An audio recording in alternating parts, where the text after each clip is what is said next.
प्यारे छात्रों, नमस्कार। हमारे YouTube channel Bright Future by Jagat Singh में आपका स्वागत है। कल हमने पढ़ाया था भारत में चुनाव और उनका प्रतिनिधित्व, उसका पार्ट फर्स्ट। आज हम पार्ट सेकंड के बारे में सेकंड का वीडियो जारी करते हैं। इसमें हम क्या क्या लेंगे उस पर चर्चा करते हैं। सबसे पहले हम इसमें चर्चा करेंगे मतदान करने वाले व्यक्तियों की आयु कितनी थी, कितनी हो गई है। तो इसके बाद चर्चा करेंगे भारत में चुनाव व्यवस्था, कौन सी चुनाव व्यवस्था लागू है। भारत में सर्वाधिक वोट से जीत की प्रणाली को ही क्यों अपनाया गया है। इसके बाद बात करेंगे आरक्षित निर्वाचन क्षेत्र कैसे होते हैं। इसके बाद बात करेंगे हम महिलाओं के लिए सीटों का आरक्षण कैसे है। इसके बाद बात करेंगे प्रत्यक्ष चुनाव, अप्रत्यक्ष चुनाव प्रणाली क्या है। इसके नेक्स्ट बात करेंगे हम आचार संहिता से आप क्या समझते हैं। इसके बाद बात करेंगे स्वतंत्र एवं निष्पक्ष चुनाव का महत्व और सबसे लास्ट में बात करेंगे आनुपातिक प्रतिनिधित्व चुनाव प्रणाली। इस प्रकार से ये हमारा लेसन 2 समाप्त हो जाएगा। तो प्यारे छात्रों, आइए हम वीडियो शुरू करते हैं अपनी मतदान करने की आयु। जब हमारा संविधान का निर्माण हुआ उस समय हमने अपने संविधान के अंतर्गत सभी स्त्री पुरुष जिनकी आयु 21 वर्ष हो जाए उनके लिए मतदान करने की अनुमति दी। अर्थात वह स्त्री पुरुष जिनकी आयु 21 वर्ष या उससे अधिक है वह चुनाव में मतदान कर सकते थे। प्यारे छात्रों, 61वें संविधान संशोधन के द्वारा 1989 में 1989 में 61वां जो संविधान संशोधन हुआ उसने क्या किया, हमने आयु सीमा को 21 से घटाकर 18 वर्ष कर दिया। अर्थात अब कोई भी स्त्री पुरुष या अन्य लोग जिनकी आयु 18 वर्ष पूरी हो गई है वह मतदान करके अपने प्रतिनिधि का चुनाव कर सकते हैं। कोई भी स्त्री पुरुष या अन्य अब जिनकी उम्र 18 साल हो गई है चुनाव के समय तक वह चुनाव में मतदान करके अपने प्रतिनिधि का चुनाव कर सकते हैं। अब बात करेंगे हम भारत में चुनाव व्यवस्था। भारत में किस प्रकार की चुनाव व्यवस्था है। भारत में जो चुनाव व्यवस्था अपनाई गई है वह है first past post the system. First past post system अर्थात सर्वाधिक वोट से जीत की प्रणाली। और प्यारे छात्रों, अधिकांश देशों में यही प्रणाली अपनाई गई है। कौन सी प्रणाली? सर्वाधिक वोट से सर्वाधिक मतों से जीत की प्रणाली। इसे अंग्रेजी में first past the post system कहते हैं। जैसे ये कौन कौन से देशों में? ब्रिटेन, कनाडा, अमेरिका, भारत आदि देशों में यह प्रणाली प्रचलित है या इन देशों में यह प्रणाली अपनाई गई है। इन देशों में एकल सदस्यीय चुनाव क्षेत्र होते हैं। एकल सदस्यीय चुनाव क्षेत्र अर्थात पूरे देश को विभिन्न क्षेत्रों में बांट दिया गया है और प्रत्येक क्षेत्र से एक व्यक्ति चुना जाना निश्चित है। तो यह प्रणाली क्या है? यह प्रणाली हमारे यहाँ अपनाई गई है। इसमें क्या है, जैसे पूरा भारत है इसको 545 क्षेत्रों में बांट दिया गया है और उनको प्रत्येक क्षेत्र में एक सीट के लिए चुनाव होता है। यहाँ पर जिस प्रत्याशी को अपेक्षाकृत अन्य उम्मीदवारों से ज्यादा वोट मिलते हैं, ज्यादा मत मिलते हैं, वह उम्मीदवार ही विजयी घोषित होता है। यहाँ यह बात कोई मायने नहीं रखती कि उस उम्मीदवार को जीतने वाले उम्मीदवारों को कुल मतों का कितने प्रतिशत वोट मिला है। ठीक है, उम्मीदवार ज्यादा होंगे तो कम परसेंट वोट मिलेगा, उम्मीदवार कम होंगे तो ऐसी कोई यहाँ पर स्केल या पैमाना नहीं रखा गया है कि इतने परसेंट वोट मिलना अनिवार्य है। अब मैंने बताया था फर्स्ट पार्ट का पोस्ट सिस्टम है ना, तो या भारत में सर्वाधिक वोट से जीत की प्रणाली, इस प्रणाली को हमने अपना तो लिया। आज हम बात ये भी करते हैं कि भारत ने इस प्रणाली, कौन सी प्रणाली को, सर्वाधिक वोट से जीत की प्रणाली को क्यों अपनाया, अन्य प्रणाली को क्यों नहीं अपनाया। इसके ऊपर आपके जहन में एक क्वेश्चन जरूर उभरेगा और क्वेश्चन आता भी है, ठीक है। तो यह प्रणाली कैसी है प्यारे छात्रों, समझने में यह आसान है। इस प्रणाली को भारत ने इसलिए अपनाया कि भारत की ज्यादातर जनसंख्या अनपढ़ थी, यह प्रणाली समझने में आसान है और यहाँ ये आसानी से समझ में आ जाती है।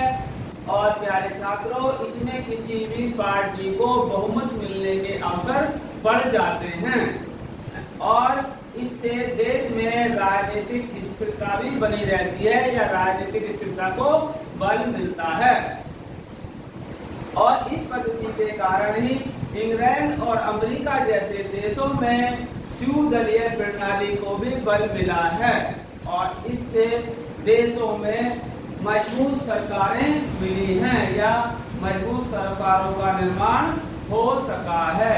अतः यह प्रणाली भारत जैसे देश के लिए, भारत जैसे विकासशील देश के लिए बहुत ही उपयुक्त है, बहुत ही श्रेष्ठ है। इसलिए भारत ने इस प्रणाली को अपनाया है। मेरे विचार से सबको क्लियर हो गया होगा। फिर भी यदि किसी को क्लियर नहीं होता तो कमेंट बॉक्स में लिख दीजिए, आपको जवाब मिल जाएंगे। नेक्स्ट बात करते हैं आरक्षित निर्वाचन क्षेत्र, है ना। कुछ क्षेत्र हमारे यहाँ पर लोकसभा और राज्य विधानसभा में रिजर्व कर दिए गए हैं। रिजर्व किसके लिए किए गए हैं, ठीक है, इसके बारे में थोड़ी सी जानकारी करते हैं। प्यारे छात्रों, भारत के संविधान में सामुदायिक, जो समुदाय का प्रतिनिधित्व था उसको समाप्त कर दिया गया है, सामुदायिक प्रतिनिधित्व को समाप्त कर दिया गया है। परंतु लोकसभा और राज्य विधानसभाओं में कुछ जो गरीब जातियां हैं, जैसे अनुसूचित जाति, अनुसूचित जनजाति आदि के लिए सीटों की या सीटों को आरक्षित किया गया है, उन निर्वाचन क्षेत्रों को आरक्षित किया गया है कि वहां पर वही उम्मीदवार खड़ा होगा। एक आरक्षित निर्वाचन क्षेत्र से केवल SC, ST, OBC या अनुसूचित जाति, अनुसूचित जनजाति, पिछड़ी जाति का व्यक्ति ही चुनाव लड़ सकता है। पिछड़ी जाति के लिए भी आरक्षण की बात आ रही है, परंतु निर्वाचन क्षेत्र संयुक्त ही रखे गए हैं। निर्वाचन क्षेत्र अन्य निर्वाचन क्षेत्रों की तरह ही हैं, परंतु इन क्षेत्रों को आरक्षित या रिजर्व कर दिया गया है कि यहाँ पर इस जाति का कैंडिडेट ही चुनाव लड़ेगा। तो ये बात थी हमारे आरक्षित निर्वाचन क्षेत्र की, तो मेरे विचार से समझ में आ गया होगा। नेक्स्ट यदि हम बात करें तो करते हैं महिलाओं के लिए सीटों का आरक्षण। हमारे अब हमारे संविधान में महिलाओं के लिए भी सीटों का रिजर्वेशन है। जैसे यद्यपि भारत में क्या है, एक महिला प्रधानमंत्री रही है, आपने सुना होगा, तो उन महिला प्रधानमंत्री का नाम आप बताएंगे। बहुत फेमस प्रधानमंत्री रहे, एक महिला प्रधानमंत्री है, तथा कई राज्यों की मुख्यमंत्री भी महिलाएं रही हैं। परंतु यहाँ का जो पुरुष प्रधान समाज है वो क्या चाहता है कि सत्ता उसके ही हाथों में रहे। यहाँ पर कई पार्टियों ने समय समय पर घोषणा की है और यहाँ पर 1/3 सदस्य या 1/3 1/3 अर्थात 1/3 संसदीय सीट तथा विधानसभा की सीटों को महिलाओं का आरक्षण है। परंतु हमारे देश में लोगों की मानसिकता ऐसी है कि पुरुष अपने आप को प्रधान मानना चाहता है, महिलाओं को बराबरी का दर्जा नहीं देना चाहता। महिला आरक्षण का बिल बहुत दिनों तक लटका के रखा। तो यहाँ कहीं ना कहीं हमारे जहन में आज तक भी ये बात है कि भारत पुरुष प्रधान देश ही है। और यहाँ पर देखते हैं जैसे पुत्र के जन्म को महत्व दिया जाता है, लड़की के जन्म को नहीं दिया जाता। यहाँ तक कि महिलाएं भी महिला का सम्मान नहीं करती। नेक्स्ट बात आती है हमारी प्रत्यक्ष चुनाव प्रणाली। दो प्रकार की चुनाव प्रणाली, प्रत्यक्ष चुनाव प्रणाली और अप्रत्यक्ष चुनाव प्रणाली। इसको समझना भी बहुत जरूरी है। सबसे पहले बात करें प्रत्यक्ष चुनाव प्रणाली। इसमें क्या होता है, प्रत्यक्ष जैसा कि नाम है, प्रत्यक्ष माने सामने। इसमें जनता प्रत्यक्ष रूप से या सीधे सीधे रूप से अपने प्रतिनिधियों का चुनाव करती है। जैसे लोकसभा, विधानसभा, नगर निगम, ग्राम पंचायत में प्रधान और मेंबरों का चुनाव। आप देखते हैं इसमें जनता अपने प्रतिनिधियों का सीधे सीधे चुनाव करती है। यदि बात करें अप्रत्यक्ष चुनाव प्रणाली की, इसमें क्या होता है, इसमें जनता सीधे सीधे अपने प्रतिनिधियों का चुनाव नहीं करती। इसमें क्या होता है, जनता के चुने हुए प्रतिनिधि अपने मत का प्रयोग करके चुनाव करते हैं। जो हमारे द्वारा चुने हुए प्रतिनिधि हैं वो वोट डालते हैं। जैसे राष्ट्रपति का चुनाव है हमारे यहाँ, उपराष्ट्रपति का चुनाव है, राज्यसभा सदस्यों का चुनाव है या विधान परिषद के चुनाव है। और जो कि मैं जानता हूँ, गांव का रहने वाला हूँ, तो गांव के जो उप प्रधान होते हैं उसका चुनाव भी वहाँ के जो सदस्य होते हैं, मेंबर होते हैं, उनके द्वारा कराया जाता है। तो वह भी अप्रत्यक्ष चुनाव की श्रेणी में ही आता है। अब यदि पूछा जाए प्रत्यक्ष चुनाव कौन कौन से हैं, तो आपका उत्तर होगा लोकसभा, राज्य विधानसभा, नगर निगम, नगर पालिकाएं और ग्राम पंचायत चुनाव। यदि पूछा जाए अप्रत्यक्ष चुनाव प्रणाली में कौन कौन से आते हैं, इसमें हमारे देश में राष्ट्रपति का चुनाव, उपराष्ट्रपति का चुनाव, राज्यसभा सदस्यों का चुनाव और विधान परिषद का चुनाव, और मैंने कहा था गांव के उप प्रधानमंत्री, जो छोटा प्रधान होता है, उसका चुनाव भी हम अप्रत्यक्ष चुनाव प्रणाली से ही करते हैं। अब ये बड़ा इंपॉर्टेंट क्वेश्चन है, आचार संहिता से आप क्या समझते हैं। बार बार अखबार में आता है, जैसे ही चुनाव की घोषणा होती है ऐसे अखबार में लिखा आचार संहिता लग गई। मगर बहुत से बच्चों को यह पता नहीं होता आचार संहिता क्या है ना। इसे समझने के लिए आज हम आपसे कुछ चर्चा करते हैं। चुनाव आयोग के ऐसे निर्देश जिनका पालन, चुनाव आयोग तो समझ गए आप, पिछली वीडियो में मैंने बताया था चुनाव आयोग कैसे गठित हुआ, क्या क्या हुआ।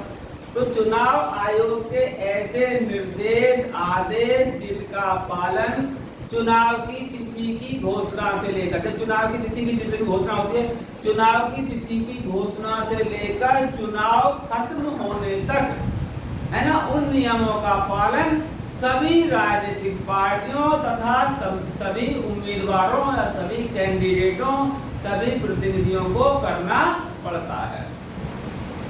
ऐसे आदेश जो चुनाव आयोग जारी करता है, जो जिस दिन चुनाव की घोषणा होती है उस दिन से लेकर जब तक चुनाव खत्म होता है, सभी कैंडिडेट, सभी पार्टियां, है ना, सभी को मानने पड़ते हैं, सभी कर्मचारियों को मानने पड़ते हैं। तो वो क्या कहलाती है, आचार संहिता कहलाती है। यदि कोई उम्मीदवार इन नियमों का पालन नहीं करता, कोई बच्चा पूछता सर यदि कोई पालन ना करे तो क्या होगा, तो चुनाव आयोग उसके खिलाफ कार्रवाई करेगा, कार्रवाई कर सकता है ना, उसकी इच्छा के अनुसार है। और क्या है, चुनाव आयोग उसके खिलाफ FIR भी कर सकता है। चुनाव आयोग चाहे तो उस कैंडिडेट या प्रतिनिधि के खिलाफ FIR भी कर सकता है तथा उसे अगले 5 वर्षों के लिए चुनाव लड़ने पर रोक भी लगा सकता है। ठीक है, उस पर रोक लगा सकता है। यहाँ पर हम एक चीज और बता देते हैं, चुनाव का महत्व, जल्दी चुनाव का महत्व बता देते हैं।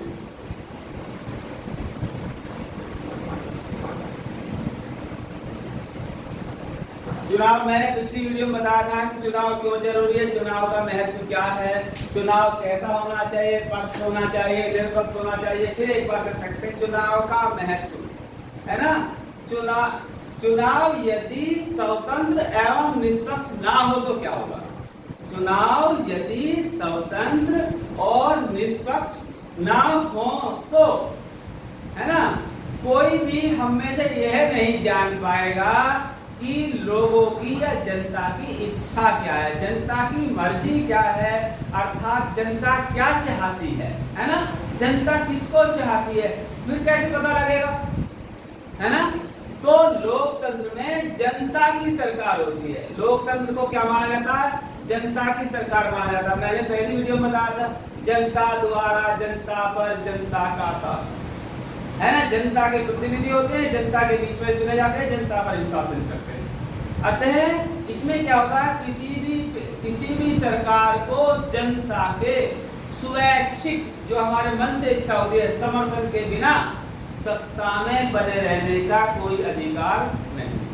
अर्थात जनता की मर्जी के बिना कोई भी सरकार सत्ता में नहीं रह सकती। तो भारतीय संविधान तथा चुनाव कानून यह निश्चित करते हैं क्या, कि भारत में चुनाव स्वतंत्र एवं निष्पक्ष हो। चुनाव कैसे हो, स्वतंत्र एवं निष्पक्ष हो, ठीक है। तो ये था हमारा स्वतंत्र एवं निष्पक्ष चुनाव का महत्व या चुनाव का महत्व, ठीक है। आपने इसको जाना। अब आगे बात करते हैं इसी में क्या क्या हो सकता है ना। उस प्रकार से क्या है, भारतीय संविधान का जो चुनाव कानून है वो निर्धारित या निश्चित करता है कि भारत में चुनाव कैसे हो, स्वतंत्र और निष्पक्ष हो। तो इसकी क्या क्या महत्व है ना। तो इसमें है, एक तो यहाँ पर वयस्क मताधिकार है। वयस्क मताधिकार का जो वर्णन है स्वतंत्र निष्पक्ष चुनाव के द्वारा ही संभव है। वयस्क मताधिकार हमारे संविधान की एक महत्वपूर्ण विशेषता है। एक व्यक्ति एक मत, एक व्यक्ति को एक वोट का हक है और सबके मत का मूल्य एक समान। चाहे कोई व्यक्ति गरीब है या अमीर है, सबकी वोट की वैल्यू बराबर है, सबकी वोट का कीमत समान है। और क्या है प्यारे छात्रों, चुनाव का जो संचालन है वो चुनाव आयोग करता है। चुनाव आयोग का जो कार्य है वो है चुनावों का संचालन। और क्या बात है, किसी भी उम्मीदवार द्वारा अपने चुनाव पर निश्चित या निर्धारित धनराशि खर्च करना होगा। उससे ज्यादा जो सरकार चुनाव आयोग धनराशि निर्धारित करते हैं, उससे ज्यादा धनराशि कोई भी प्रतिनिधि खर्च नहीं करेगा। यदि ऐसा करता है तो गैर कानूनी तथा भ्रष्ट व्यवहार माना जाएगा और उसके खिलाफ अनुशासनात्मक कार्रवाई की जाएगी। प्यारे छात्रों, कुछ क्षेत्र ऐसे होते हैं हमारे यहाँ अति संवेदनशील, जहाँ झगड़े की संभावना ज्यादा है, बूथ कैप्चरिंग की संभावना ज्यादा है। तो वहां पर क्या करता है हमारा चुनाव आयोग? चुनाव आयोग संवेदनशील निर्वाचन क्षेत्रों में पर्यवेक्षक ऑब्जर्वर भेजता है। ऑब्जर्वर भेजकर ये पता लगाता है कि कहाँ क्या स्थिति है और वहां पर अधिक फोर्स लगाई जाती है, अधिक पुलिस लगाई जाती है, ताकि वहां का चुनाव भी स्वतंत्र एवं निष्पक्ष कराया जा सके। किसी भी मतदान केंद्र के आसपास किसी भी प्रकार से के हथियार से लैस होकर जाना, हथियार लेकर जाना संज्ञेय अपराध है। तो जहां पर भी वोट पड़ रहे हैं वहां पर भी किसी को कोई हथियार लेकर नहीं जाना है। ये एक अपराध की श्रेणी में माना गया है। और क्या है छात्रों, मतदान संबंधी अपराधों को कम करने के लिए ही इलेक्ट्रॉनिक मतदान मशीनों इलेक्ट्रिक मतदान मशीन या ईवीएम का उपयोग अब शुरू हो गया है। अब आप देख रहे हैं कि जहां पर भी चुनाव होते हैं ईवीएम मशीन आती है, उसका भी प्रतिशत चिन्ह उठने शुरू हुए। तो उसके लिए हमने एक बक्सा लगाया है, बीच में होता है ना, तो उसको वीवीपैट कहते हैं। वीवीपैट में जिस उम्मीदवार को आप वोट डालते हैं उसकी पर्ची कट के गिर जाती है। आप ये भी नहीं कह सकते कि मैंने किसको वोट दिया, किसको चला गया। तो अब ईवीएम में वीवीपैट के द्वारा ये काम भी आसान कर दिया गया है। ठीक है, जो बैलेट यूनिट और बैलेट कंट्रोल है उसके बीच में एक छोटा बक्सा होता है, उसमें पारदर्शी एक शीशा होता है, उसके अंतर्गत आप देख लेते हैं कि आपने किसको वोट दिया है। और प्यारे छात्रों, जब चुनाव होता है तो पार्टियां एक दूसरे पर आरोप लगाती हैं, आरोप प्रत्यारोप का दौर चलता है, उसने ये कर दिया, उसने ये कर दिया। तो चुनाव आयोग क्या करता है, सबको लिखित में ले लेता है। चुनाव याचिका कहते हैं, चुनाव याचिका की जो सुनवाई है उच्च न्यायालय द्वारा की जाएगी। ठीक है, जो चुनाव याचिकाएं, जो भी याचिका आती है उनकी सुनवाई की जाएगी और किसके द्वारा, उच्च न्यायालय के द्वारा, हाई कोर्ट के द्वारा उनकी सुनवाई की जाएगी। नेक्स्ट बात आती है, लास्ट पॉइंट का आनुपातिक प्रतिनिधित्व प्रणाली। ये क्या प्रणाली है, इसको भारत ने क्यों नहीं अपनाया तो बहुत कम अपनाया, ऐसा भी नहीं कह सकते कि बिल्कुल नहीं अपनाया। आनुपातिक प्रतिनिधित्व प्रणाली, इस प्रणाली के अंतर्गत संपूर्ण देश को एक निर्वाचन क्षेत्र के रूप में माना जाएगा। संपूर्ण निर्वाचन क्षेत्र को एक देश के रूप में माना जाएगा। और क्या करते हैं, अभी मैं इसका एग्जाम्पल भी दूंगा तभी समझ में आएगा। जैसा कि इजराइल नीदरलैंड में है, यहाँ पर क्या है, यहाँ पर राज्यसभा के चुनाव इसी प्रणाली, हमारे यहाँ पर राज्यसभा के चुनाव होते हैं इसी प्रणाली से। मैंने बताया था राष्ट्रपति और उपराष्ट्रपति के चुनाव होते हैं। इस प्रणाली में क्या होता है, पार्टियां अपने उम्मीदवारों की सूची तय करती हैं। जिस पार्टी के पक्ष में जितने % वोट पड़ जाता है उतने ही उम्मीदवार उसके विजयी हो जाते हैं। जैसे यहाँ एक पार्टी है, मान लिया कांग्रेस पार्टी है, हम बात कांग्रेस की करते हैं। कांग्रेस ने एक सूची जारी करी, 1 2 3 4 5 6, राम सिंह, करण सिंह, विमला, अरुण और जगत सिंह, इस प्रकार की सूची जारी करें।